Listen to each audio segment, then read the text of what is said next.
Guys वरतून रिमझिम पाऊस यायला चालू आहे आणि त्यातही तशी अंडा बिर्याणी. खतरनाक कार्यक्रम झाला एकदम. राम राम मंडळी, कसे आहेत सगळे? मजेत ना मंडळी? आज आहे आपला अंड्याच्या बिर्याणीचा बेत. त्यासाठी आधी आपल्याला अंडे उकडून घ्यायचे. त्यासाठी हे मातीचं भांडं ठेवून घेतलंय आणि त्याच्यामध्ये एक चमचाभर मीठ टाकून घ्यायचं.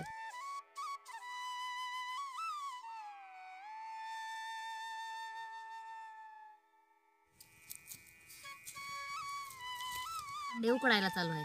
अंडे उकडायले तोपर्यंत आपण बिर्याणीचे तांदूळ भिजू घालून घ्यायचे.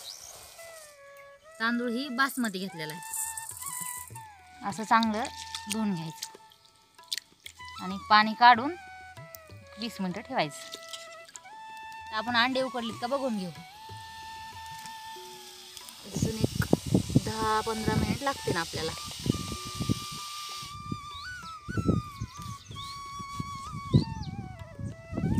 असे हे 2-3 चांगले कांदे बारीक चिरून घेतलेत. आता फोडणीसाठी एक चांगला मोठा टमाटा बारीक चिरून घ्यायचा.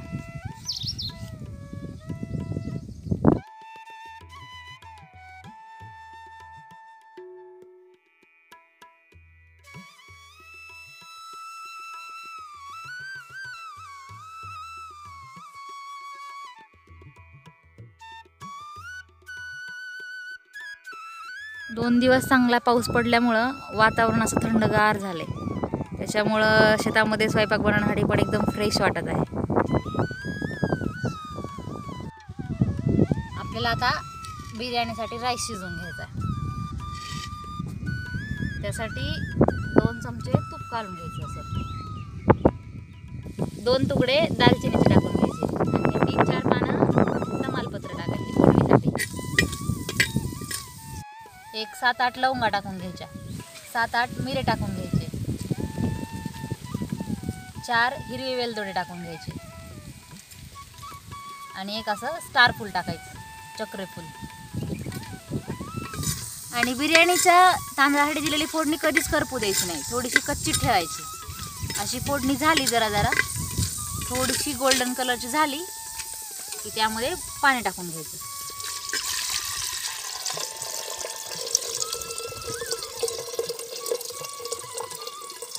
चवीनुसार असं मीठ टाकून घ्यायचं. बिर्याणीचा भात पांढरा शिपटवण्यासाठी त्यामध्ये एक चांगला मोठा लिंबू टाकून घ्यायचा, जेणेकरून आपला भात पांढरा शुभ्र होईल. एक 5 मिनिटाने आपल्या पाण्याला चांगली उकळी आली. त्यामध्ये आपण तांदूळ टाकून घ्यायचे.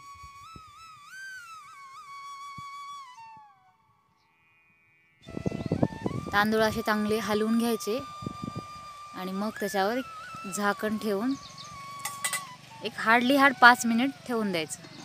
5 मिनिटामध्ये आपला भात शिजत आहे. तोपर्यंत अंड्याची टरफल काढून घ्यायची. हळूवार पद्धतीनं सगळ्या अंड्याची सालटे काढून घ्यायची. अशा प्रकारे सगळ्या अंड्याची टरफल काढून घेतलेली आहेत. तर आपण पाहूया आता आपला भात कितपर्यंत शिजत आलेला आहे. मंडळी, बिर्याणीचा भात हा 100% शिजू नाही द्यायचा.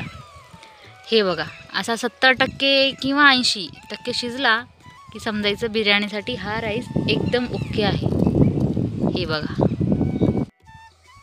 हे बघा चांगला मऊ लुसलुशीत असा जवळपास 70-80% आपला राईस शिजून तयार आहे.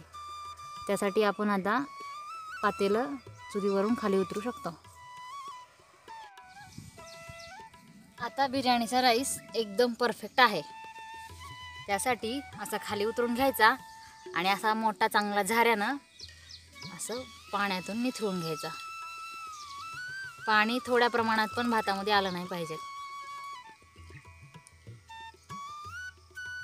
आणि अशा मोठ्या चांगल्या परातीमध्ये असा पसरून घ्यायचा, जेणेकरून भात एकमेकांना चिटकला नाही पाहिजे. बिर्याणीसाठी लागणारा कांदा हा मस्त गोल्डन कलर होईपर्यंत तळून घ्यायचा.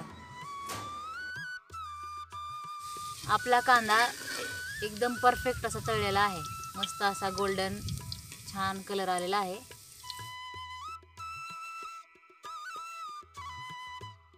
आता आपण अंडे तळून घेऊ थोडेसे.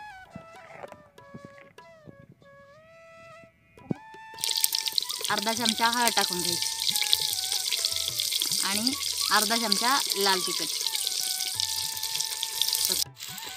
अंडे हलवून घ्यायचे तेलामध्ये हळदीमध्ये, असे एकजीव झाले पाहिजेत. असे लालसर होईपर्यंत अंडे तळून घ्यायचे. अंडे तळलेल्याच तेलामध्ये 1 चमचा शहाजीर टाकून घ्यायचे, 2-3 तमालपत्र, 1 तुकडा जावित्रीचा, थोडंसं दगडफूल, 2-3 बारीक चिरलेल्या हिरव्या मिरच्या, चमचाभर आलं लसूणची पेस्ट, 1 बारीक चिरलेला टोमॅटो, 1 चमचा घरगुती काळा मसाला, 1 चमचा जिरेपूड, 1 चमचा कांदा लसूण मसाला, 1 मोठा चमचा लाल तिखट, 1 चमचा खोबऱ्याचा किस, 1 चमचा धनेपूड, चवीनुसार मीठ, बारीक चिरलेली कोथिंबीर. फोडणी अशी दाटसर झाली की यात एक असं अंडे फोडणीत सोडून घ्यायची.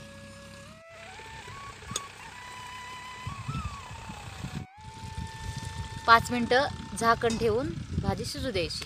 आता आपल्या बिर्याणीला दम द्यायची वेळ आलेली आहे. त्यासाठी आपल्याला बिर्याणीचे 2 लेअर करायचे. त्यासाठी थोडेसे अंडे बाजूला काढून घ्यायचे, म्हणजे सेकंड लेअरसाठी थोडेसे अंडे बाजूला काढून घ्यायचे. तर आता आपण बिर्याणीला दम देणार आहोत. दम देण्यासाठी लागणारे साहित्य: काजू, पुदिन्याची पानं, बारीक चिरलेली कोथिंबीर, तळलेला कांदा, थोडासा हा येलो कलर आहे आणि हा आहे आपला बिर्याणी मसाला आणि थोडंसं साजूक तूप. असा एक समान लेअर द्यायचा, जेणेकरून आपला दम आहे जे एकदम प्रॉपर बसला पाहिजे. कुठं कमी कुठं जास्त राईस पसरवायचं नाही, एकदम समान लेअर पसरून घ्यायचं. सेकंड लेअरसाठी परत ही अंड्याची भाजी अशी टाकून घ्यायची. आपण आता बिर्याणीचा सेकंड लेअर देत आहोत. त्यासाठी अंड्याच्या भाजीवर असा परत एकदा राईसचा लेअर टाकून घ्यायचा. बिर्याणी मसाला असा टाकून घ्यायचा. बारीक चिरलेला आणि तळून घेतलेला कांदा, खूप सारी बारीक चिरलेली कोथिंबीर, पुदिन्याची पानं, खूप सारे तळलेले काजू आणि हा येलो कलर.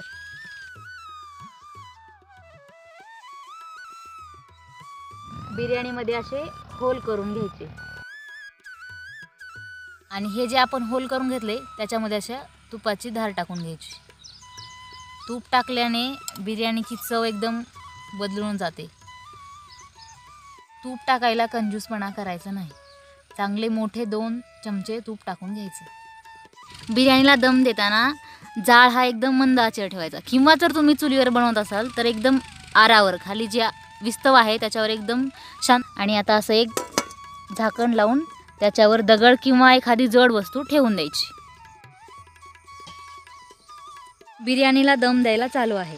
बिर्याणी परफेक्ट तयार होण्यासाठी अजून आपल्याला 10 ते 15 मिनटं प्रतीक्षा करायची गरज आहे. आपलं चॅनल नाते आमचे मातीशी. जर कोणी नवीन असेल तर चॅनल नक्की सबस्क्राईब करा. चला तर मग आपली बिर्याणी कुठेपर्यंत आली आहे पाहून घेऊया.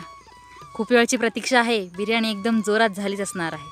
15 मिनटाचा दम देऊन आपली दम बिर्याणी एकदम रेडी आहे.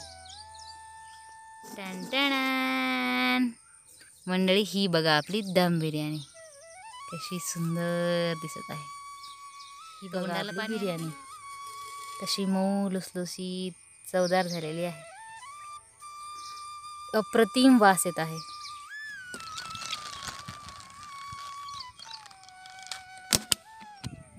गरमागरम बिर्याणी एकदम जबरदस्त वास येत आहे.